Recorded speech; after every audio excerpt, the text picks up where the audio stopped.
No amanhecer da era cristã, a fervorosa expansão da fé encontrou suas primeiras devotas entre mulheres que, movidas por um fervoroso desejo de se afastar dos pecados e buscar uma vida inteiramente dedicada a Deus, tomaram o inesperado rumo do isolamento. Diferente dos monges que se refugiavam nas montanhas e desertos, essas mulheres seguiram uma trajetória singular, entrelaçadas por vocação espiritual e necessidade social, dando origem ao que séculos depois seriam chamadas de freiras. Antes de mergulharmos nessa empolgante história, se inscreve aí no canal e deixa um joinha no vídeo, assim você ajuda o canal a crescer e sempre fará novas descobertas.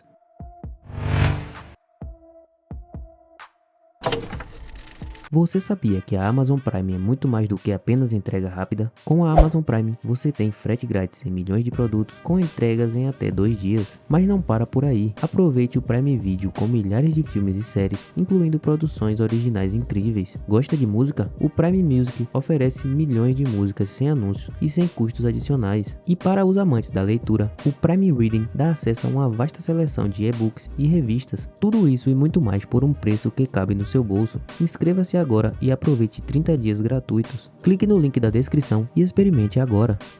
O mundo antigo era para elas um terreno de constantes dilemas morais. A sociedade romana, impregnada de valores de poder e glória, também era palco de constantes instabilidades políticas e invasões bárbaras. Nesse contexto caótico, algumas mulheres, geralmente oriundas de famílias nobres, sentiam-se atraídas por uma vida longe do casamento arranjado e da política familiar. Em vez disso, procuravam refúgio na paz que acreditavam encontrar em Cristo. No século III, algumas cristãs iniciaram um novo costume: viver em reclusão, dedicando-se inteiramente à oração e à caridade. Entre elas estava Santa Ágata e Santa Agnes, que, apesar de perseguidas, tornaram-se ícones de devoção. Essa vida de castidade e oração, entretanto, ainda não era organizada em uma estrutura formal. Com a conversão de Roma ao cristianismo no século IV, esse impulso religioso encontrou espaço para florescer. Foi nessa época que o termo virgens consagradas passou a se tornar comum.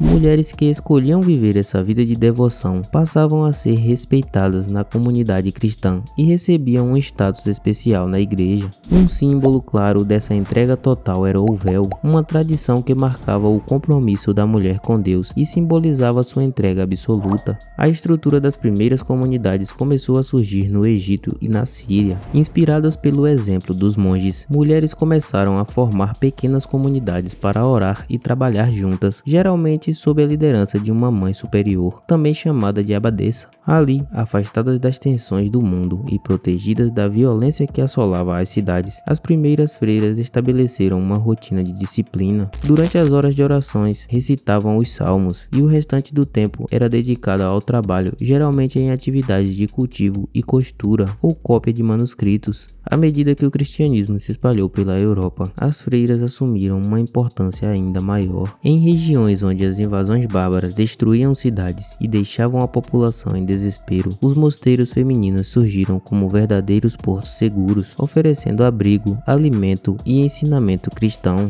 Essas comunidades, que agora se multiplicavam pela Itália, França e até mesmo na Irlanda, muitas vezes tornavam-se o único centro de instrução em vastas regiões, assumindo o papel de escolas e hospitais. Com a consolidação do Império Carolígio no século VIII, houve um novo impulso para a expansão dessas ordens. Carlos Magno, que via nas freiras um pilar fundamental para a difusão da fé e dos valores cristãos, incentivou a construção de novos conventos e ofereceu proteção às comunidades religiosas. Esse apoio imperial trouxe novos desafios e novas responsabilidades. As freiras, que antes viviam em reclusão e oração, agora também exerciam funções de conselheiras espirituais, ensinando aos habitantes locais não apenas fundamentos da fé, mas também habilidades práticas e conhecimentos de cultivo e medicina. Assim surgiram ordens religiosas femininas, que se tornaram famosas ao longo dos séculos. A Ordem de São Bento, por exemplo, adaptou para as mulheres a famosa regra beneditina, uma série de instruções que ditava a vida monástica, pregando o equilíbrio entre oração e trabalho. Foi nessa época que o conceito de clausura se fortaleceu e as freiras passaram a viver em regimes de restrita reclusão, renunciando aos laços familiares e à vida social em favor de uma vida inteiramente dedicada ao divino. O renascimento urbano na Idade Média trouxe Fizeram-se novas mudanças. À medida que as cidades cresciam, a função das freiras ampliava-se para fora dos muros dos conventos. Ordem como as Clarissas, fundadas por Santa Clara de Assis, procuravam uma forma de vida mais simples, com menos foco na reclusão e mais na ajuda ao próximo. As Beguinas, um movimento ainda mais revolucionário, formavam comunidades semi-religiosas e viviam sem as restrições tradicionais das ordens, dedicando-se a cuidar dos pobres e dos doentes em seus próprios lares, sem votos de clausura.